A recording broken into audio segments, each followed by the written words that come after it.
Hello, and thank you for joining me. Tonight, I am interviewing a dear sister in Christ by the name of Shelley, who is gracious enough to share a part of her life and experience with the Lord and how amazing the God we serve is. The Lord saved her life as He has done for so many of us. This is her story. Welcome, Shelley. Hi, Chris. Thank you. Thank you for the invitation. I would love to. I was, I'll go from when I was 14. I went to a friend's house, and her mother had a friend that was there often that she carried a thick book with her. And I noticed her flip through it a few times, and I saw pentagrams and things, but at the time the significance really didn't sink in. I went over there that day and they began saying, "Oh, let Esther read your palms. She reads palms."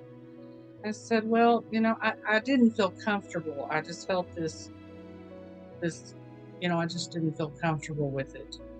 I believe I knew somewhere inside at the time that it was the Lord telling me that I shouldn't do that, but I went ahead and did it anyway. They all three kept saying, "Oh, come on, what can it hurt?" So I she read. experienced something similar when I was a kid too. But go ahead, sorry. Here, no, that's all right. Yeah, she went ahead and read my palm, and she said, she's looking at the lines, and she said, "You're going to get married when you're about 15 or 16 years old, and then you'll have 4 or 5 kids when you're, you know, real young, you know." So, and she said some other things, and she quit, and then she said, "Oh, wait." And she went back, and I don't remember what my friend called it, some kind of line in my hand.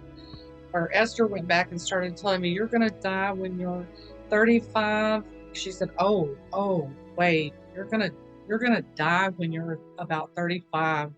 And if you don't, well, it's going to happen later on." So, at the time, I didn't think I believed her. But as the years went on, it was in the back of my mind, but I never really, just kept that because I didn't feel like I believed what she said. Um, when I was 35 years old, I went for a day surgery, and the surgical center, that surgeon wasn't allowed to actually, you know, go to the hospitals and perform anything. So he opened his own surgical center, and I had, a day surgery there. Everything went really well, and I didn't have any complications but I began having, a thick yellow drainage from the side, and we kept calling and telling him, "I think I've got infection. We think she's got infection." And he kept saying it wasn't infection. So I went through that for about 2 weeks, and I began having, really severe pain in my head. And I would grab my head and say, "Oh, my, pain in my head, it's stabbing, like a stabbing pain in my head." I didn't realize, what was going on at the time. Um, I had got, it was 2 weeks later when I went in for a follow up visit, and my sister went that day too. And he said everything was fine, but it wasn't. I knew there was something wrong. There was a lot of redness, and it was inflamed. There was a lot of, drainage from the site, and I knew that there had to be some kind of infection. But he said everything was all right. Sent me home. By by that evening, I'd gone out with my sister and her boyfriend, and I kept asking them to take me home. My teeth just began chattering, uncontrollably. And when I got home, I checked my temperature, and it was around 103 and 104. It kept going back and forth. Well, I began vomiting that night, and I vomited around the clock for the next 2 days. Sunday, that was a Friday. Sunday was Mother's Day. And I had been, telling my kids, and my boyfriend had been in and out of the house, that I needed to go, that I needed my mom to come get me and take me to the hospital or do something. And by then, it was like I was way in the back of my mind in a tunnel. And I kept saying, I'm sicker than I've ever been. I think I'm sicker than I've ever been. I need to go, call my mom. And my daughter, she was probably about 12 or 13 at the time, my second oldest. And she helped me get in the bathtub and in cool, tepid water, and tried to get me cooled down. Later on, my sister lived right around the corner, and she came over that day, on that Mother's Day, and brought me a gift. And she later said she couldn't tell how sick I was. She just couldn't see it. And she had been a nurse, a little longer than I had. She got through school quicker. Anyway, later in the day, Sunday, my mom finally got there with my sister again. She came back, my mom, and they took me to the emergency room. And I was in the emergency room for about 9 hours. That 2 different doctors couldn't tell that it was septic shock. So the second one sent me up to a floor, a 23-hour observation. And the nurses up there were some nurses that I had gone to school with. And I worked there on telemetry for a little while, and I had worked with some of them. They called in the doctor on call, which happened to be Dr. Gonta, who was a really good doctor. He was someone that I worked with at times and saw some of his patients, and he saw my granny. Excuse me. And then, he came up there, and he was asking me questions that I was having a hard time answering. It was really difficult. And my mom and sister were trying to help the best they could, but he told them that he was sending me to ICU, that I was in septic shock. And he said, he told them, I give you no hope. None. I can give you no hope. She won't make it through the night. And I mean, they were stunned. They were beyond that, You don't expect to hear those words. Nope. So he sent me to ICU, and I had been in ICU, they said, I think for about 12 hours. I was close to the nurses' station, so I could hear the nurses when they got the call in saying that I had MRSA, which is short for methicillin-resistant Staphylococcus aureus, which, staph is a bacteria that's normally on our skin, but it's an opportunistic bacteria that can cause infection. So that had caused infection, and I became septic, and that infection was running all through my body. That's why I was having the sharp pains in my head and backing up. I had also had, chest pains where it felt like someone was crushing my sternum, but it was all the massive infection in my body. They told my mom and sister that there's a point of shock where, I had gone into DIC, where the blood components begin to separate. The plasma and the red blood cells and all of the components begin to just separate. Fluids go from one space in your body to another. It shifts. And so I'm sure I looked really swollen and bloated. They had me hooked up to all kinds of IVs and tubes, and but I heard them out there saying that's what it was. After the surgeon had been arguing with the doctor all along, telling him that it wasn't that infection and that nothing needed to be done, he came rushing in to ICU and decided that he would just go ahead, and he had no privileges at the hospital, but that he could have still taken me to OR, to the operating room, but he didn't. He cut me open right there in ICU, and I really thought that I had died and gone to a Nazi concentration camp. It was that bad. The nurse was holding my hand and she's saying, "I'm here, honey. I'm here with you, honey. I'm right here." Which to me, in my mind at the time, she was like an angel that God had sent. You know, I was screaming to the top of my lungs, which is not like me. And she's saying, "What are you doing? You're hurting her. Why are you doing this? Why are you not taking her to OR?"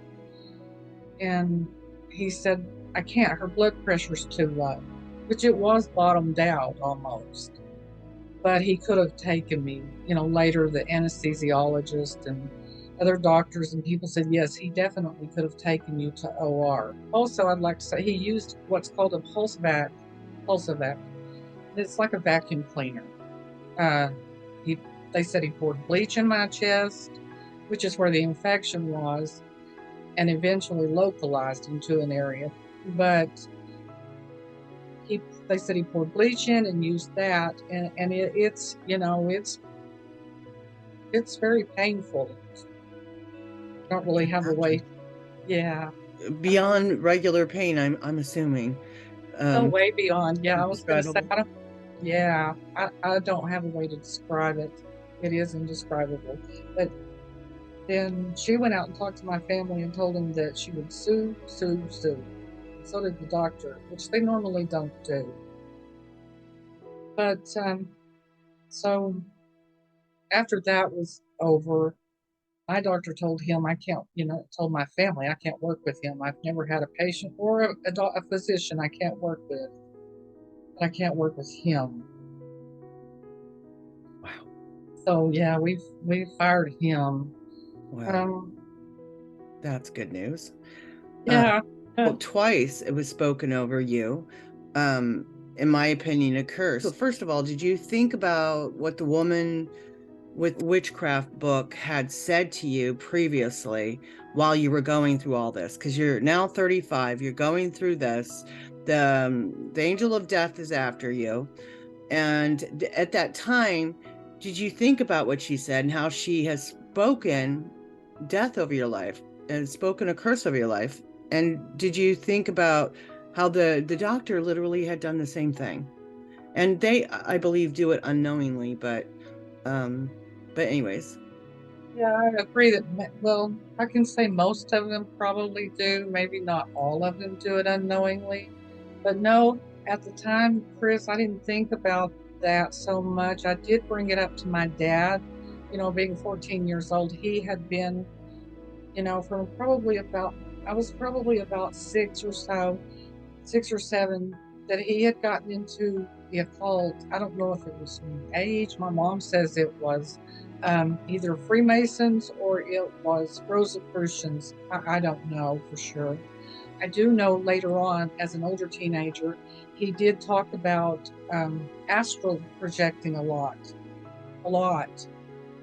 And I lived around him for a little while up in Oklahoma. But at the time, no. And I did bring that up to him, what the woman had said. And he said, "You don't ever do that. Just don't ever do that." He said, "And you cast it back on their own head when someone says that." Well, yeah, could you tell me that before, Dad? Yeah. So I didn't know that so much at the time. Now, after I went through all of it and went through the lengthy hospital, home on IVs, back to the hospital on IVs, they stuck me from head to toe. I have no place, or I had no place left for them to go to find a vein. But you know, no, I didn't so much. Later, I did. Afterward, it really hit me that that was what that woman had actually spoken over me when I was older. Older I did. Yeah, I was 35 then, so I really realized a lot more about what was done. But yeah, I believe she spoke a curse over me. Definitely. I'm not so sure that these witches know that they're doing that because they gain information from the demonic realm. They think it's their spirit guides or ancestors speaking to them, but this is a lie. This is a deception. and they're speaking a curse over someone, whether they're aware of it or not. Most witches are aware, but I'm just giving the benefit of the doubt. Maybe she wasn't. But anyhow. Isn't it a person's familiar spirits that they're dealing with, their family? Family, yes, family line. That's a family line demon, and familiar spirits are specific to your family and specific to you. Yes. Oh. They're assigned to your family, and you have familiar spirits that are assigned directly to you. Oh, yeah, I didn't know, I guess, directly to you. Yeah. But yeah, Yeah. But the hedge of protection that comes only from the Lord can make it to where they cannot break that barrier or come in unless we open a door or doorways. Like your father opened a doorway, not realizing what he had opened up into your life already. And then when this woman spoke these things over you, you had no protection because you know, your father didn't, understand and that Yeshua is the only one who can protect you and his family. There is no power in not any real power. It's all deception to keep us away from the Father and down a path of destruction. So, yeah. right, I began to realize, in later years that he had opened a door and a door to our family.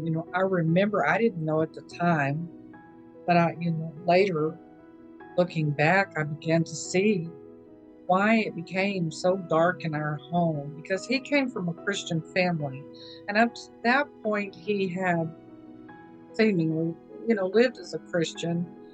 But as far as I know, I mean, from my life at home and what I can remember, but it became very dark in our home, and very strange things began happening.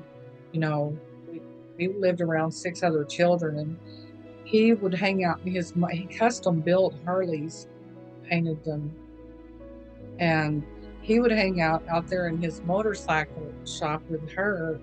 The man's We lived on property that belonged to a man and his wife that had 6 children, and they would come in and out with us. And I believe that it also that maybe it, that woman possibly was a witch. I'm not sure,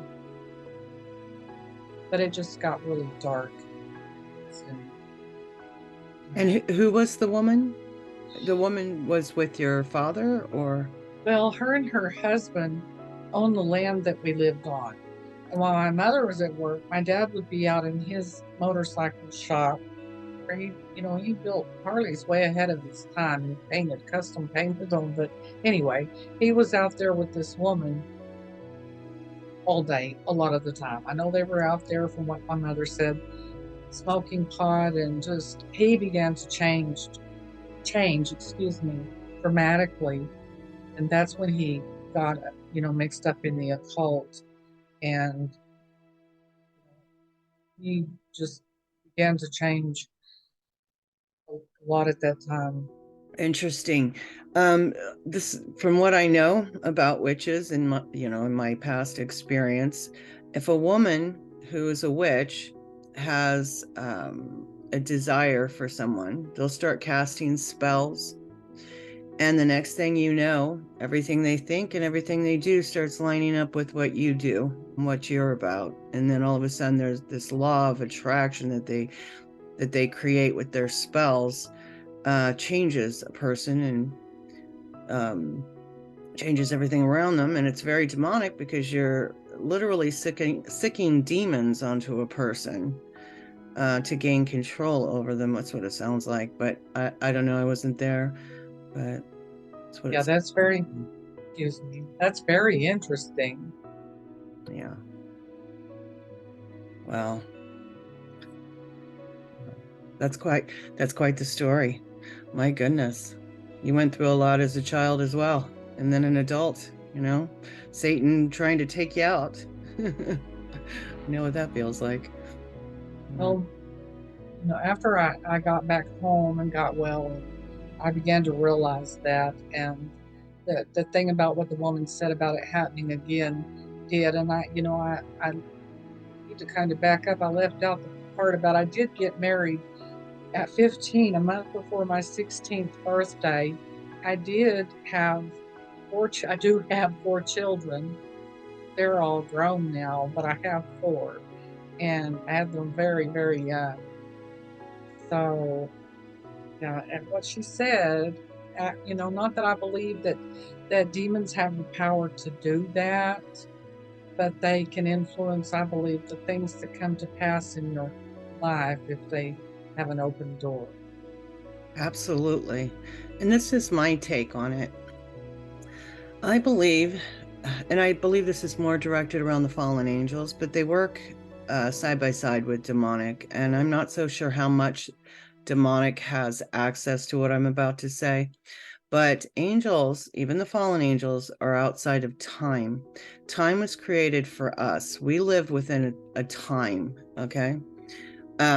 Within time. And outside of time, you have more access. Like the Father can see the beginning from the end.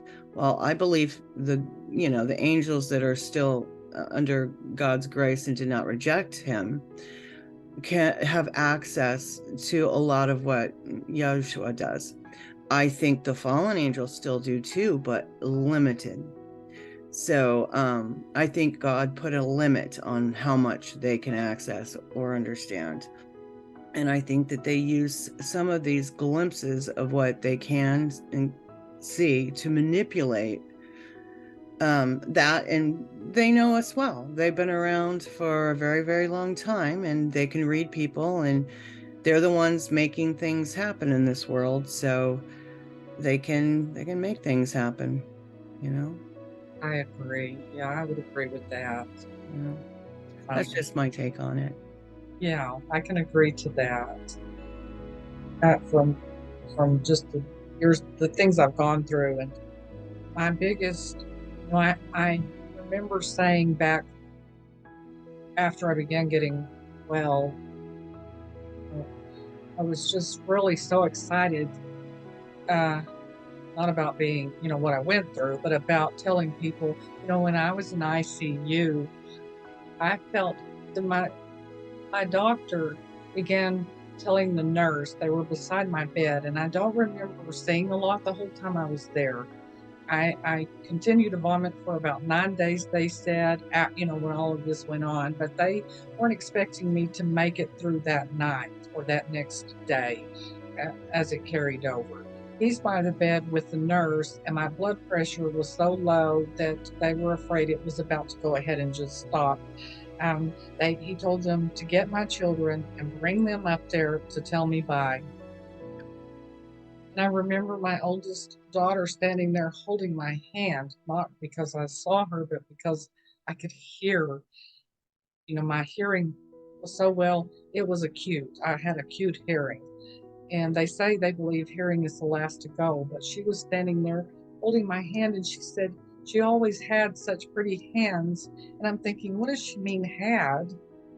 I'm still here. And a chaplain came in and asked if she could pray with me. Well, I don't remember what I said. I do remember not being very nice to her. And my mother told her that's not like her. She just normally wouldn't. She wouldn't react that way. She would, probably want you to pray.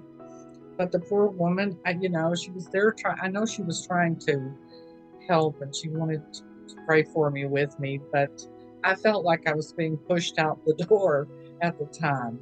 So here the doctor is, and he starts saying beside me to the nurse loudly, she's dying, she's dying. And for what? She's 35 years old. She's an RN. She's got 4 kids, and she's dying for what? And he was having them bring in a ventilator at that time. And I began praying. I do remember looking up at the ceiling and saying, Lord, asking him, they're talking about me, aren't they? Am I dying? And I began praying, Lord, I I want to stay here for my children and my family. There's nobody that will love my kids like I do. And I knew suddenly that Yeshua was in the room with me. I mean, I could feel his presence there. The Holy Spirit fell upon me. I could feel his presence so strong that it was so far beyond words and description that later I had no way I searched and I searched for words to describe it, and I just didn't have a way. But at the time, there was so much peace.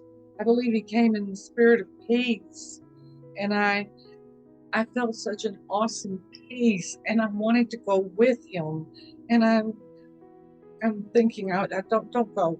I can feel him beginning to lift, and I'm like, don't go.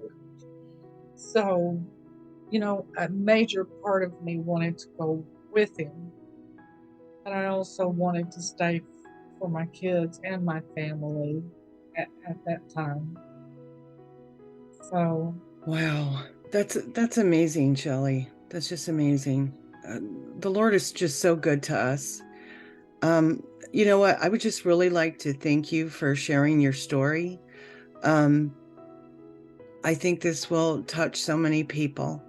Um, the Lord is just so good. I'm glad He brought you into my life and and He saved your life, and you're a blessing to everybody that knows you. thank you, Chris. You too. Thank you for having me on here. Wait, do I have time to say one thing quickly? Yes.